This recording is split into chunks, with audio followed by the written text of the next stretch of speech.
Chers étudiants, bonjour. Dans cette vidéo, on va voir ensemble le cours sur les lentilles. Alors, on va commencer par quelques généralités.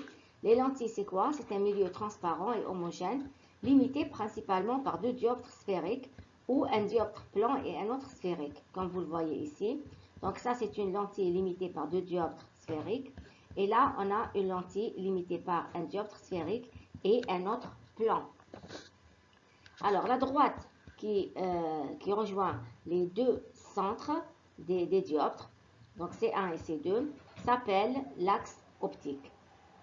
C1 et C2 sont bien sûr les centres des dioptres C1 et C, le premier dioptre et le deuxième. Par contre, S1 et S2 sont les sommets du premier et du deuxième dioptre.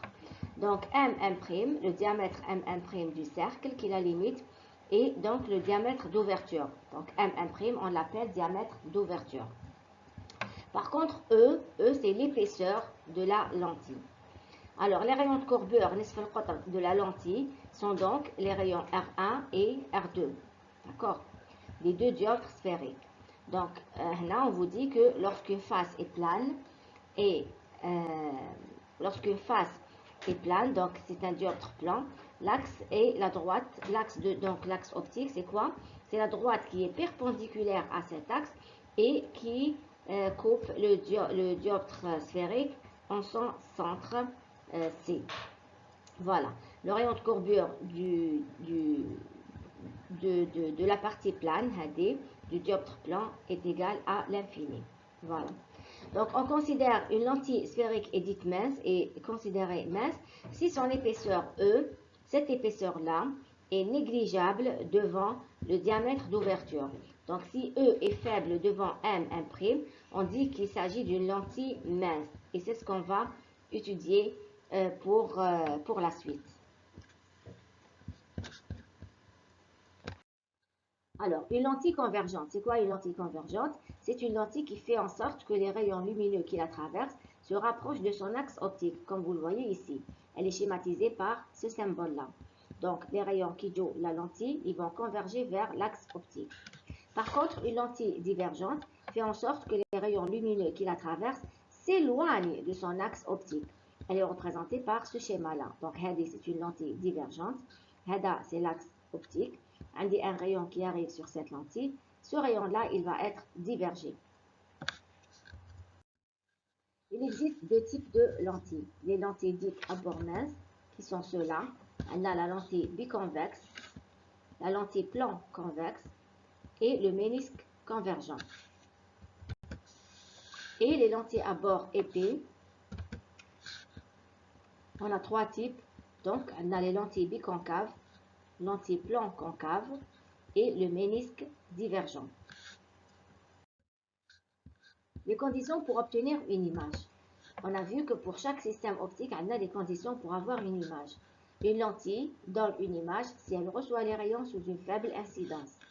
Il y a la condition pour qu'une lentille donne une image. Cela implique que la lentille a une petite ouverture et que le point objet est sur l'axe ou au voisinage immédiat de celui-là. D'accord? Supposons ces conditions satisfaites et considérons maintenant un petit objet plan, perpendiculaire à l'axe. Son image est plane. Puisque l'objet est plan, son image est plane, perpendiculaire à l'axe et semblable à l'objet. Une lentille qui reçoit les rayons sous une faible incidence donne d'un petit objet plan, perpendiculaire à l'axe, une image semblable à l'objet et située dans un plan perpendiculaire à l'axe.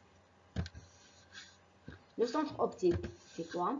Si on suppose négligeable l'épaisseur de la lentille, le petit e qu'on a vu dans la première diapo, les sommets S1 et S2 sont pratiquement confondus.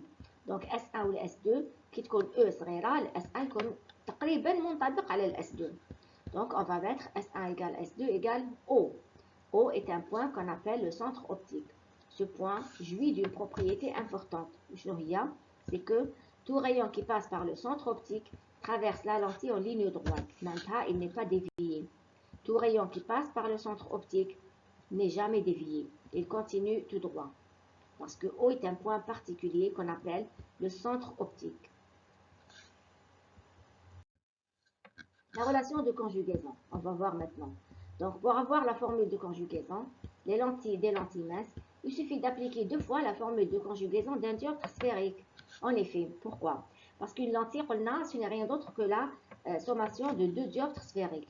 Donc, le premier dioptre sépare les milieux d'indice N' et N, et le second sépare les milieux d'indice N et N'. Pour cela, on considère qu'un point objet A donne à travers le premier dioptre sphérique une image A1. Cette même image va jouer le rôle d'un objet pour le deuxième dioptre sphérique. Donc, je vais écrire la relation de conjugaison pour le premier dioptre sphérique. Donc, où A est un objet, A1 est son image, d'accord? OC1 est le rayon de courbure du premier dioptre. Donc, si j'applique la relation de conjugaison que j'ai vue dans le cours du dioptre sphérique, donc on va écrire N sur OA1. A1, c'est l'objet, c'est l'image, pardon. N', c'est l'indice du dioptre. OA, plutôt A, c'est l'objet. Voilà. Qui est égal à N moins N' sur OC1. Et de la même façon, je vais écrire la relation de conjugaison entre A1 et A', sachant que A1, qui était image pour le premier dioptre, elle va jouer le rôle d'objet pour le deuxième dioptre. Donc A1 objet et A' son image pour le dioptre sphérique, séparant les milieux d'indice N et N'. OC2, on vous le rappelle que OC2 est le rayon de courbure du deuxième dioptre. Donc j'écris la relation de conjugaison du deuxième dioptre. Si je fais la sommation de ces deux relations, membre à membre, c'est-à-dire je vais sommer le premier membre de la première équation avec le premier membre de la deuxième équation et le deuxième membre de la première équation avec le deuxième membre de la deuxième équation. Et je travaille bien sûr un peu ces équations. Je trouve donc la relation de conjugaison pour les lentilles minces. L'avergence, c'est quoi l'avergence? L'avergence est par définition la grandeur algébrique qui caractérise la lentille. Alors j'ai bien dit une grandeur algébrique. Cela veut dire quoi? Cela veut dire qu'elle peut être positive ou négative. La formule qui donne en valeur et en signe l'avergence d'une lentille est V qui est égal à N moins N' sur N'. 1 sur OC1 moins 1 sur OC2. Ça, c'est la lentille de la vergence. Vous voyez que ça dépend. Elle dépend du rayon de courbure du premier dioptre, celui du deuxième dioptre, l'indice du milieu et l'indice N' de la lentille, du dioptre. Voilà. L'unité de la vergence, comme on l'a vu dans le cours sur le dioptre sphérique, l'unité de la vergence, c'est la dioptrie, de symbole mètre moins 1. Si la vergence est positive, la lentille est convergente. Si la vergence est négative, la lentille est divergente. On va voir maintenant la définition du foyer image. Le foyer image noté F' est défini comme étant la position de l'image vue sur l'axe optique lorsque l'objet est à l'infini. Voilà. Donc, lorsque l'objet est à l'infini, comme vous le voyez ici, objet à l'infini, l'image, elle est sur F'. Donc, il est réel pour une lentille convergente et virtuel pour une lentille divergente. Comme vous le voyez ici, on a une lentille divergente. Les rayons qui sont parallèles à l'axe, ils vont émerger de cette lentille divergente, voilà, comme ceci. Le prolongement de ces rayons, plutôt le point d'intersection du prolongement de ces rayons avec l'axe optique, me donne le point F'. Donc, il est virtuel, puisqu'on parle du prolongement des rayons émergents. Donc, le F', il est virtuel pour une lentille divergente et il est réel pour une lentille convergente, comme vous le voyez ici. On va voir maintenant le foyer objet. Donc, le foyer objet noté F est la position de l'objet sur l'axe optique qui correspond à une position de l'image égale à l'infini. Maintenant, lorsque l'image est à l'infini, l'objet, ça veut dire qu'il est dans une position particulière qu'on appelle le foyer objet. Donc, regardez, ce foyer objet, il est réel pour une lentille convergente et il est virtuel pour une lentille divergente.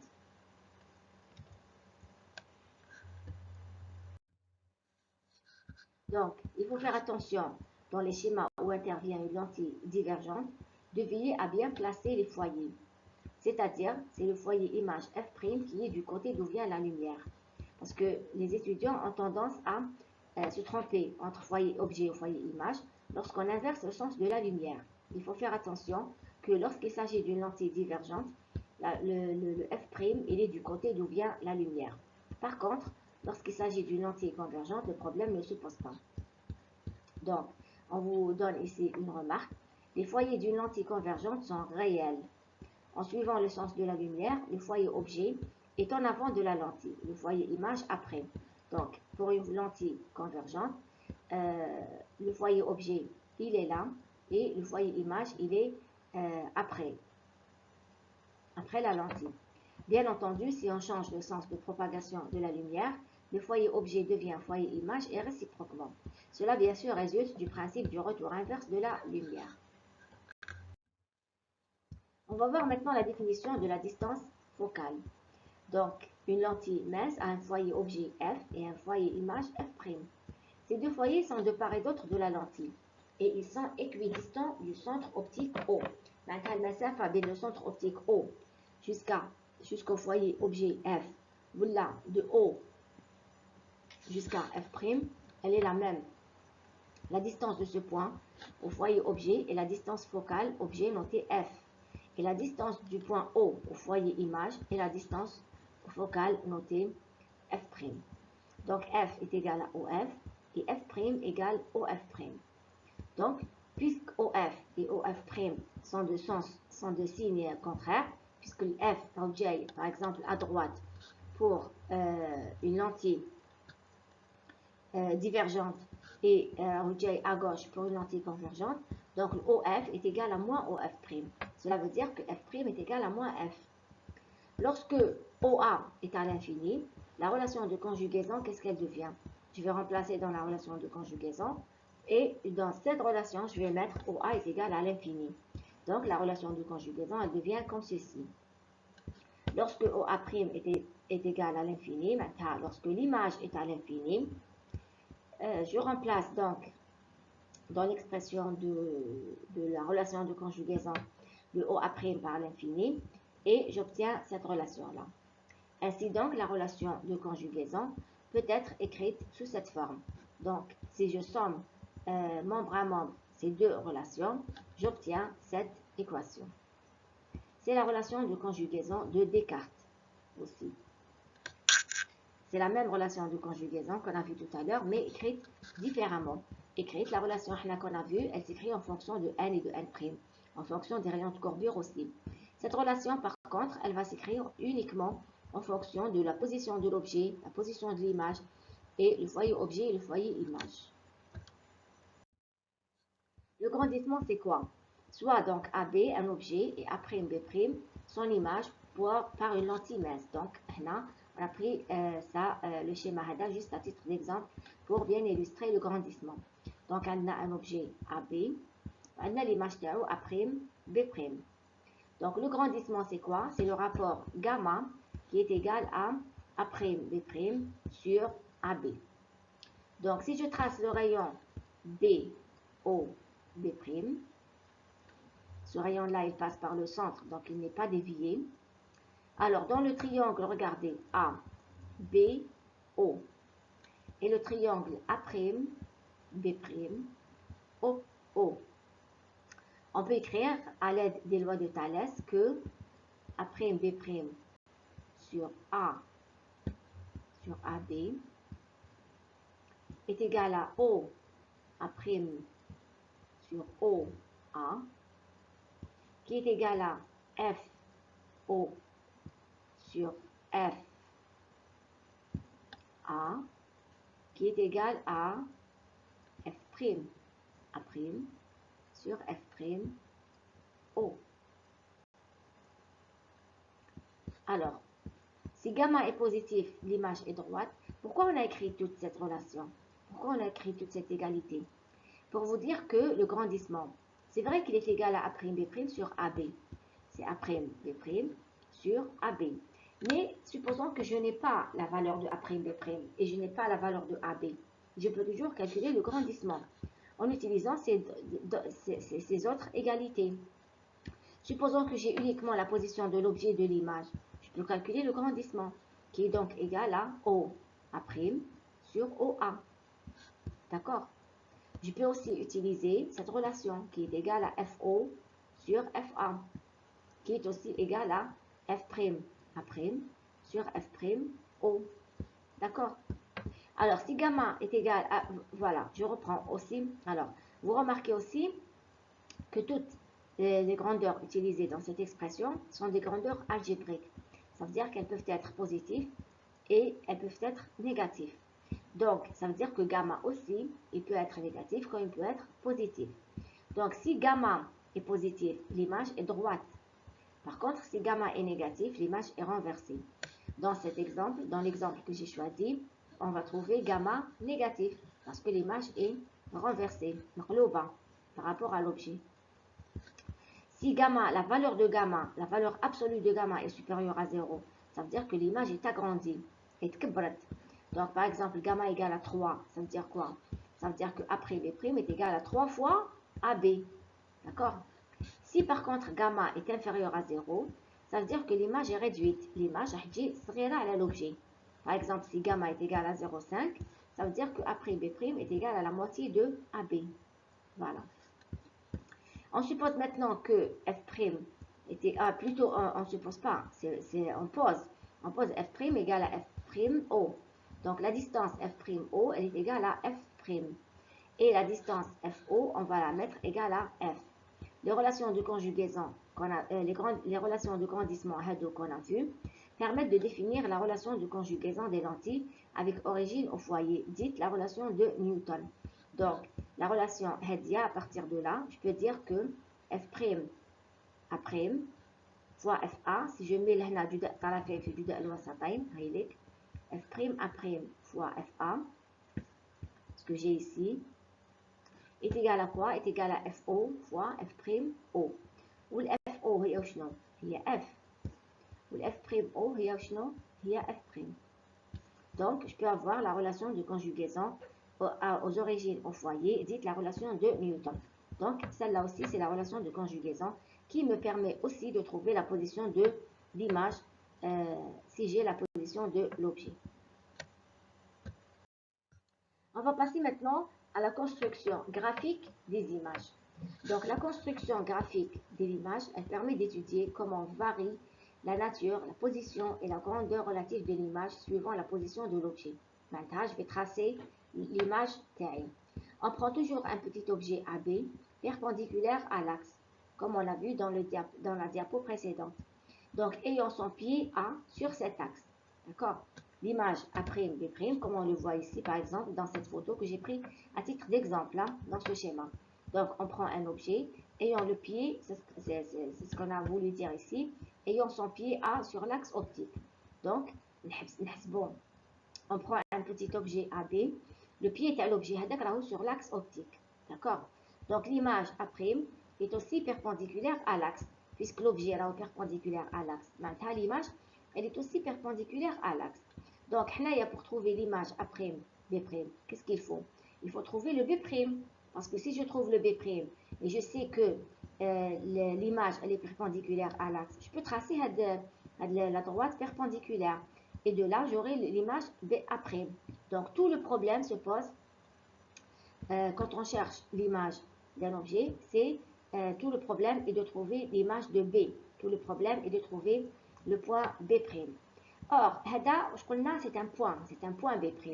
Pour trouver un point, qu'est-ce qu'il faut?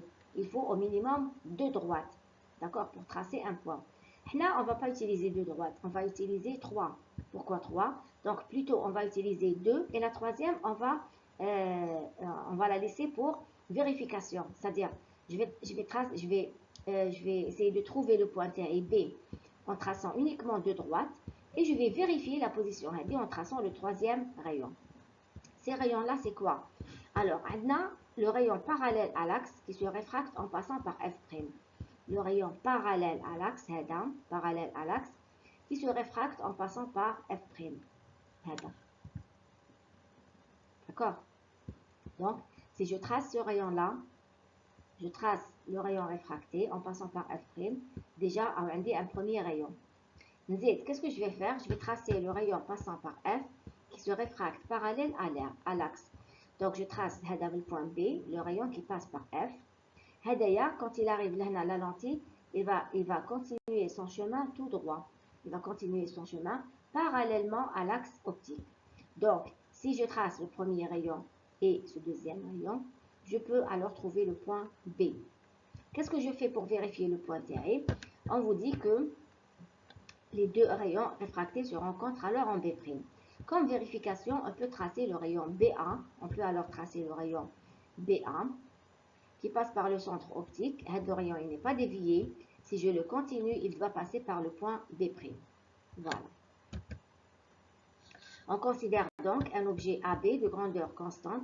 On constate qu'il convient de distinguer 4 cas pour chaque type de lentille. D'accord? Alors, quels sont ces 4 cas?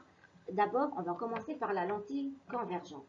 Lentille convergente, le premier cas, un objet réel en avant du foyer objet. L'objet réel, il est après le F. D'accord? Il est après, plutôt avant, pardon, il est avant le foyer objet. Alors, ce cas est très important car c'est le seul où la lentille donne une image réelle d'un objet réel. Alors là, quand je trace l'objet AB, il est là.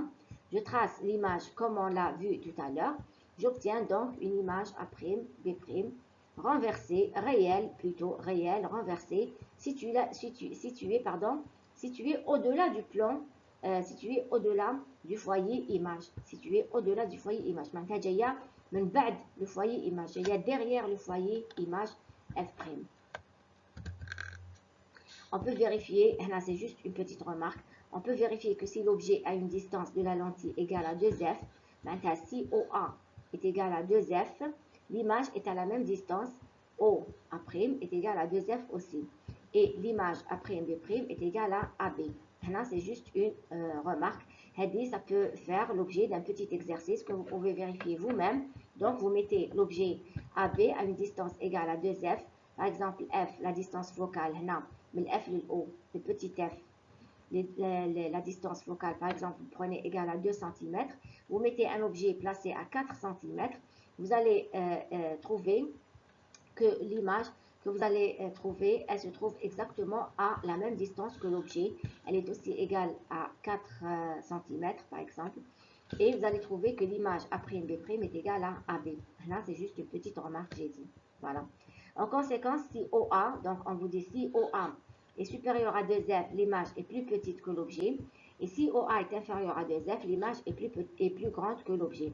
Ça aussi, vous pouvez le vérifier par un petit exercice que vous vous donnez vous-même.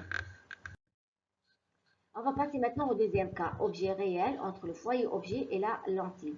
Donc, on a l'objet, maintenant il s'est déplacé. L'objet tout à l'heure, il était là. Maintenant, il est avant F. D'accord? L'objet, il est entre F et O. Donc là aussi, on va essayer de tracer l'image en traçant les rayons particuliers. Donc le rayon qui est perpendiculaire à l'axe optique, il va donc émerger en passant par F'. La prolongation de ce rayon, donc je le prolonge, voilà.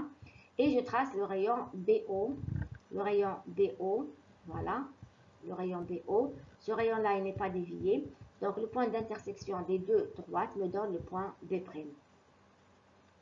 L'image donc est une image virtuelle droite plus grande que l'objet. Droite maintenant, elle n'est pas renversée. L'objet. D'accord, dans le même sens que l'objet. Et elle est plus grande que l'objet. Le troisième cas, un objet virtuel. Troisième cas, on a un objet virtuel.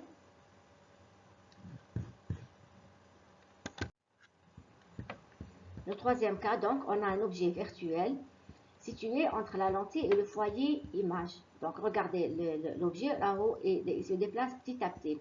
Cette fois-ci, l'objet, il est entre la lentille et le foyer image F'. Donc, l'image A'B', regardez, elle est elle est réelle et elle est droite. Droite, maintenant, dans le même sens, et elle est réelle. Donc, comment on l'a fait pour la tracer? Donc, de la même façon, on a considéré donc l'objet A, B.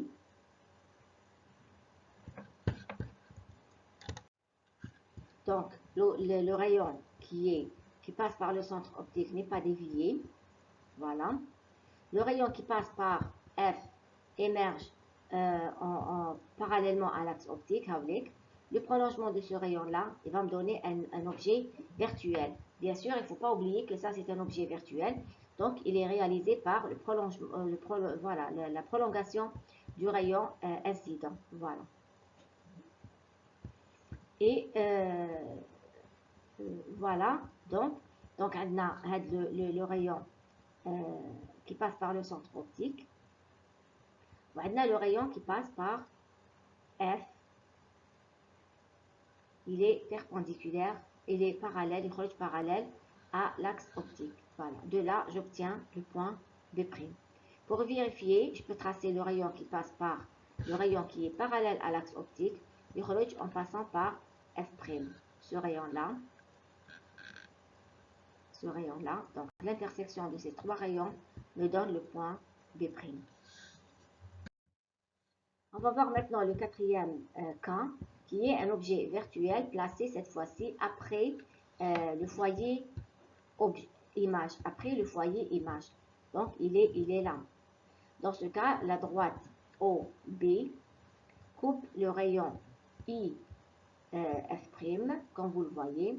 L'objet virtuel AB donne en A'B', une image réelle, droite, plus petite que l'objet, située entre la lentille et le foyer image F'.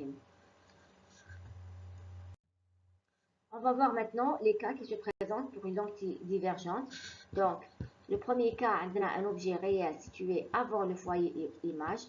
Donc, foyer objet réel, situé avant le foyer image. Donc, le foyer image. D'accord? Donc, pour tracer l'image, je trace le rayon parallèle à l'axe optique. Ce rayon-là, il va émerger, son prolongement passe par le point F'. Donc, déjà, on a le premier rayon, celui qui est en pointillé. On a le rayon qui passe par, donc BO n'est pas dévié. Donc, on a déjà le point Hadaya, le point d'intersection. Je peux aussi vérifier, sachant que le rayon qui est parallèle à l'axe optique, voilà, le rayon qui passe par F, le rayon qui passe par F, il parallèle à l'axe optique. Le rayon qui passe par F, le prolongement passe par F, le rayon qui fait les trois flèches, étant parallèle à l'axe optique. Donc, le prolongement de ce rayon-là, les pointillés, va me donner le point B'. Donc, l'image est virtuelle, droite, plus petite que l'objet, située entre la lentille et le foyer image. L'objet réel situé entre le foyer image et la lentille. Donc, de la même façon, on va appliquer donc les trois rayons, la définition des trois rayons pour tracer l'image. On obtient donc une image divergente, virtuelle après B', plus petite que l'objet et droite. Pour un objet virtuel entre la lentille et le foyer objet, donc il est la lentille et le foyer objet. Donc l'image elle est droite, réelle et plus grande que l'objet. Le quatrième cas, objet virtuel situé au-delà du foyer objet. Donc, avec le foyer objet, l'image, plutôt l'objet, il est virtuel, puisqu'il est dans ce cas-là, il est de ce côté-là, parce que l'objet, en principe, il doit être de ce côté-là pour qu'il soit réel. Donc, l'objet, il est de ce côté-là, il est virtuel. Donc, la droite OB,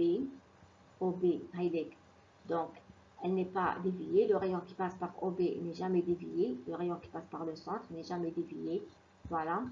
Donc, j'obtiens déjà un premier rayon. Le rayon qui est parallèle à l'axe, il passe, donc il va émerger en passant par F'. Donc, il va émerger en passant, son prolongement passe par F'. Donc, j'obtiens déjà le point B'. D'accord? Donc, bien sûr, A', c'est la projection de B' sur l'axe optique. Et j'obtiens donc l'image A' B'. Voilà. Donc, c'est une image plus grande que l'objet. Pardon, c'est une image virtuelle. C'est une image virtuelle renversée, située au-delà du foyer image. Voilà. On vous dit ici, quand l'objet s'éloigne du foyer objet, donc là, l'objet HADA, quand il s'éloigne du foyer objet, l'image d'abord lointaine et plus grande que l'objet, se rapproche du foyer image, diminue de longueur et devient plus petite que l'objet.